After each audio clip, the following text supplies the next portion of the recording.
আমাদের দেশের মধ্যে বিভিন্ন জায়গায় আল্লাহর ওলিগণের মাজার ভাঙা হয়েছে, আল্লাহর ওলিগণের মাজারে হামলা করা হয়েছে। ফের মাজারে হামলা ভাঙচুর, পরে অগ্নিসংযোগ। এবার মাইকে ঘোষণা দিয়ে কুমিল্লার হোমনার আসাদপুর গ্রামে 4টি মাজারে ভাঙচুর চালিয়েছে স্থানীয় একদল লোক। এ সময় কয়েকটি মাজারে আগুনও দেওয়া হয়। আমরা দেখব আল্লাহর বন্ধুগণের মাজার ভাঙা এটা কেমন অপরাধ, আজকে আমরা সেই বিষয়ে জানব। বিসমিল্লাহির রহমানির রহিম। লা উকসিমু বিহাদাল বালাদ ওয়া আনতা হিল্লুম বিহাদাল বালাদ। অর্থাৎ আল্লাহ বলছেন, আমি কসম করছি এই মক্কা শহরের, যেহেতু হে মাহবুব আপনি এই শহরে তশরিফ রেখেছেন।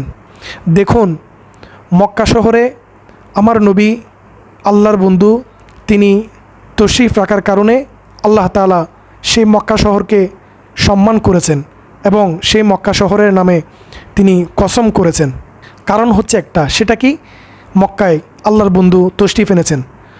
তো এই আয়াত থেকে আমরা জানতে পারলাম যে স্থানে যেই জায়গায় আল্লাহর বন্ধু থাকবেন, আল্লাহর প্রিয় বান্দাগণ থাকবেন, ওই স্থান পবিত্র।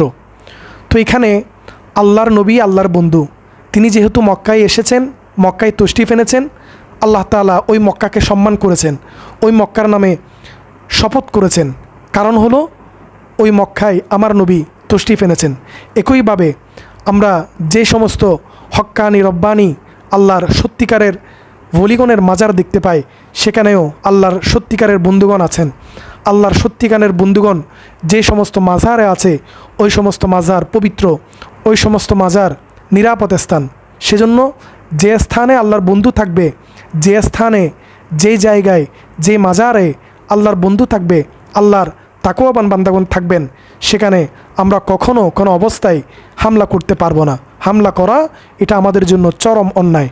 কোরআন থেকেও আমরা প্রমাণ পাই যে আল্লাহর বন্ধুগণ যে স্থানে আছেন সে স্থানে আল্লাহর রহমত নাজিল হয় এবং সে স্থানকে আল্লাহ সম্মান করেন। সেজন্য ওই সমস্ত জায়গায় আমরা কোনো অবস্থায় বেয়াদবি করব না, হামলা করব না।